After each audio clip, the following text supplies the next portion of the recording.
You are all being tricked into believing that salary transparency, advertising salaries is going to fix everything. It's just not. Companies view salaries as company sensitive information, so they fundamentally believe, most of them, that if they put their salaries out there, they're giving their competitors an insight into what the cost of running their business is, and obviously that's competitor information when you're bidding on the same work. Secondly, there are also a number of firms that make a lot of money by collecting all of this data anonymously and then selling it to said companies. So there's an entire industry based around salary information and how that makes businesses money. Separate to that, people don't understand that salaries are highly nuanced. Just because you're in the same role as someone doesn't mean that you're doing the same role.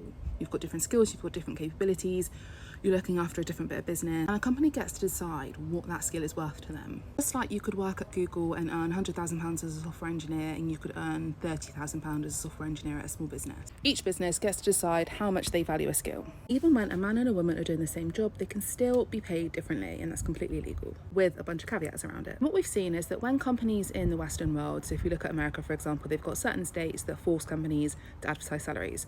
They're not transparent. They put a range out that's so wide, it basically may as well not be there. Actually, companies can have a very valid reason for doing that. If you're looking at hiring a bunch of skills, there are very few businesses that are only looking to recruit one person in one skill set. And even then, they might say, okay, we've only got this one open vacancy, but in the future, we're going to need X, Y, and Z.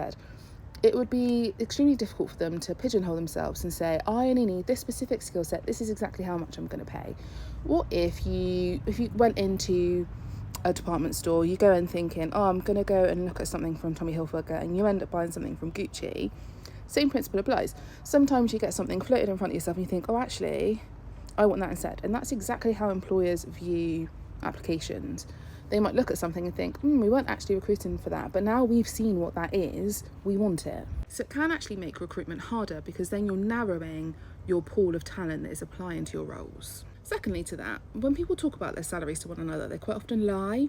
I've worked in a lot of different HR departments where I've had people come up to me and said, Joe Bloggs said they're on £50,000 and I'm only on £40,000, so I want a pay rise. And I know for a fact that Joe Bloggs is on 35k. So it just doesn't solve a lot of the problems that everyone's professing it's going to solve. The issue is a lot more systemic than that. We know that certain groups will just not ask for what they think that they're worth. They'll accept the first offer. They won't negotiate. They won't ask for more. They won't advocate for themselves. All of that is too deep for anyone to want to solve. So the easy solution is to say, well, if we do this, it's going to fix it, and it's not going to fix it. Everyone said, we'll bring out gender pay reporting and that will fix the gender pay gap, and it hasn't. And actually, the gender pay reporting is so bad, it's just really not worth the paper it's written on. Data that companies have to input, all of the things that get considered as part of the gender pay gap, are not a true reflection on what the actual gender pay gap is at all. In my view, it probably underestimates the gender pay gap. Whilst there are companies out there that will lowball you, they'll offer you less than they said, they'll offer you less than you agreed at the beginning of the process. Some companies are the complete opposite. Quite often when you see competitive salary, it could be a lot more than you were expecting, but everyone's conditioned to believe that they're going to be lowballed. And with the proliferation of social media and uneducated people with no experience in the hiring HR space, giving advice saying, you're just going to be lowballed if you get your figure first, everyone's believing a narrative that just isn't true.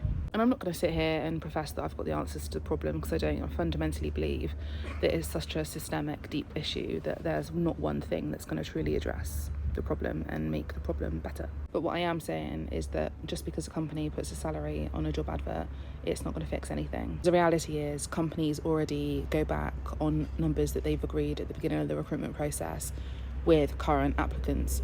So what makes you think that just because the salary is on a job advert, they're not going to change their mind when it comes to offer? Because the reality is you are offered a salary based on how that company has viewed your skills, how they valued your skills, and what they think you're worth. So just because the salary is advertised doesn't mean that you're going to be any better off throughout the process. Yes, if you're part of those certain groups, you may then choose to ask for more money because you've seen what the salary is that's advertised.